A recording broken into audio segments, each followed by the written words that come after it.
अगर हम आपसे ये कहें कि जरा बच के आगे राजनीति है तो चौंकिएगा मत, क्योंकि भैया राजनीति में कौन सा नेता कब पलटी मार जाए पता ही नहीं है।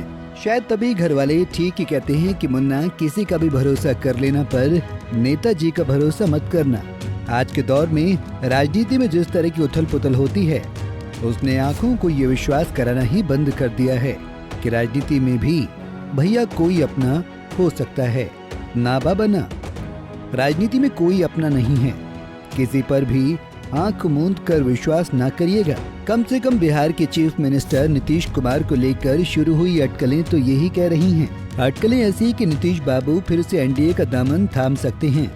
दरअसल बीजेपी की सहयोगी पार्टी रालोजपा के अध्यक्ष और केंद्रीय खाद्य प्रसंस्करण उद्योग मंत्री पशुपति कुमार पारस ने नीतीश को लेकर बड़ा बयान दिया है। जब पत्रकारों ने उनसे सवाल पूछा कि क्या नीतीश कुमार फिर से एनडीए में शामिल होने वाले हैं, तो उन्होंने कहा कि समय बड़ा बलवान होता है, उनके एनडीए में स्वागत है। नीतीश कुमार को लगता है कि फिर से एनडीए में वो जाने की सोच? अरे भाई देखिए, एक और जान लीजिए आप, व्यक्ति बलवान नहीं होता, समय बलवान होता है। समय का इंतजार करिए। क्या रुपेंद्र जी, समय का इंतजार कीजिए, जो भी होगा वो अच्छा होगा। नीतीश जी आ जाएंगे। नीतीश जी आ सकते हैं, स्वागत होगा। स्वागत है, स्वागत है, स्वागत है। चलिए स्वागत होगा, चलिए स्वागत होगा।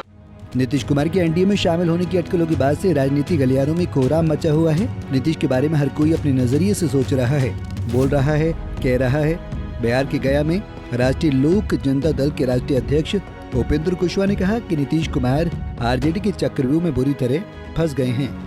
नीतीश कुमार अंदर से बहुत परेशान हैं। उनका चेहरा देखकर दया आती है। देखिए, चर्चा इसलिए है ज्यादा क्योंकि नीतीश जी वहाँ बहुत ही परेशानी में है और परेशानी उनके चेहरे से झलक जाती है। अब ऐसी स्थिति में नीतीश जी पहले चुके ऐसी स्थिति को झेलने के आदी नहीं रहे।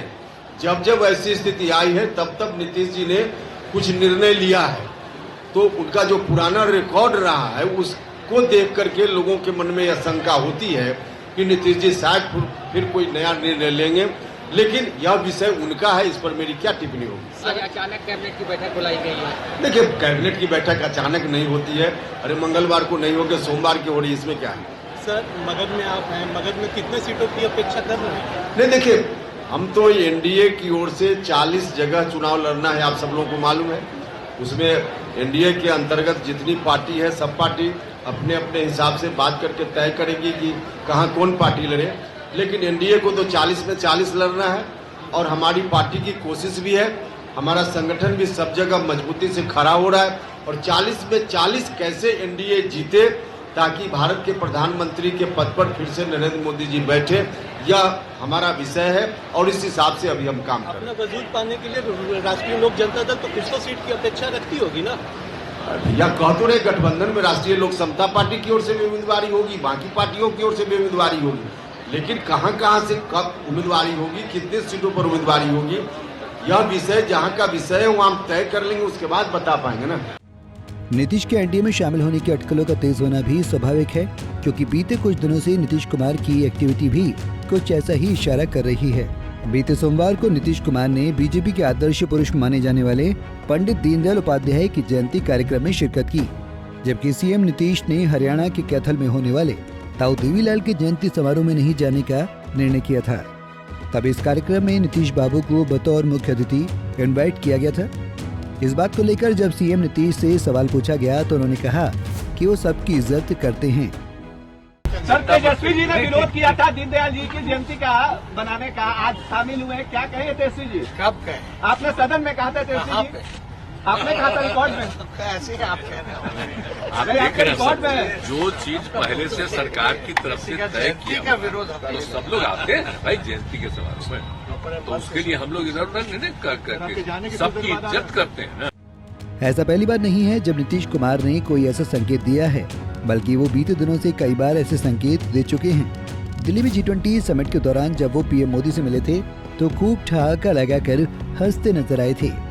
उनकी तस्वीर सोशल मीडिया पर खूब वायरल हुई थी। इसके बाद पूर्व राष्ट्रपति और one nation one election panel के अध्यक्ष रामनाथ कोविंद से मुलाकात और महिला आरक्षण बिल पर बीजेपी सरकार का साथ देना ये इस बात के जीते जागते संकेत हैं कि नीतीश बाबू फिर से एनडीए में पलटी मार सकते हैं। बीते 16 अगस्त को सीएम नीतीश कुमार ने दिल्ली में अटल समाधि स्थल पहुंचकर पूर्व प्रधानमंत्री अटल बिहारी वाजपेयी की पुण्यतिथि पर उनको श्रद्धांजलि भी अर्पित की थी। इस दौरान सीएम नीतीश कुमार ने कहा था कि अटल जी हम लोगों से बहुत प्रेम करते थे, बीच में कोरोना का समय था तो इस बार आने का मौका मिला है। आप जानते हैं जब उनका हुआ निधन तभी हम यहाँ आए और अंतिम संस्कार हुआ तो उस समय तो हम यहाँ मौजूद ही थे। तो आज यहाँ आकर के और बीच में तो मान लीजिए कि कोरोना का दौर आ गया था तो इसलिए आज आकर के हमको मौका मिला। उनसे बहुत ज्यादा वो इतना प्रेम करते थे, इतना हम लोग उनकी इज्जत करते थे और हम कभी भूल नहीं सकते हैं उनको हमेशा। और उन्होंने किस तरह से कितना काम मुझको दिया और किस तरह से हमने किया और किस तरह से हमको सब कुछ करते थे, प्रेम करते थे, सब कुछ करते थे। और सब दिन जब तक वो रहे। और जब बताइए जब बिहार में हम तो जब मुख्यमंत्री बने तो वो बनाने के लिए तो थे ही, और उस दिन शपथ पहली बार हुआ तो वहां पर भी वो गए। आगे भी हर प्रकार से उनसे मिलना, और बीच में उनकी तबीयत खराब हो गई ये अलग बात है, तब भी हम लोग हमेशा ये उनका हो गया खैर बहुत बात 2018 में तो हम लोग सब तो यहाँ आ ही रही। तो आज के दिन हम वही अपना नमन अर्पित करने के लिए यहाँ पर कितना मिस करते हैं सर? आप बार बार कहते हैं कि उस समय की बीजेपी दूसरी थी, आज की बीजेपी अलग है, इसलिए आप एनडीए छोड़ के गए। कितना मिस करते हैं? अब वहाँ पर कहना ये उचित नहीं है, अलग कभी बात करिएगा तब करेंगे। आज तो उनके प्रति सिर्फ हम नमन करने के लिए आए हैं तो और लेकिन और कुछ बात करना होगा तो अलग बात। चुनावी रणनीतिकार प्रशांत किशोर पहले ही नीतीश बाबू के बारे में भविष्यवाणी कर चुके हैं। क्या कुछ कहा है जरा आप भी सुन लीजिए। तो ये तो टिपिकल नीतीश कुमार हैं। हर समय दोनों नाव दो दरवाजे खोल कर रखना, कम से कम एक दरवाजा और एक खिड़की खोल के रखना, जहां जरूरत होगी उसका उपयोग कर लेंगे। आप लिख कर रखिए, अगर राजनीतिक परिस्थिति बदली तो नीतीश कुमार को वापस उस खिड़की को दरवाजे में बदलते देरी नहीं लगेगा। मैंने और पूरे राज्य की जनता ने 2015 में देखा है, यही नीतीश कुमार हैं जिन्होंने सदन में कहा कि मैं मिट्टी में मिल जाऊंगा लेकिन बीजेपी में नहीं जाऊंगा। राज्य की जनता ने उनको चुनाव भी जिताया और 2 साल में बिना किसी वजह के वो भाजपा में चले गए। आज उनके दल के नेता ये कह रहे हैं कि नहीं, हमारे नेता ने कह दिया है। उनके दल के जो प्रवक्ता हैं, छोटे मोटे जो नेता हैं, वो कहते हैं कि हमारे नेता ने कहा कि मैं वापस नहीं जाऊंगा। अरे भाई, ये बात तो 100 बार कह चुके हैं।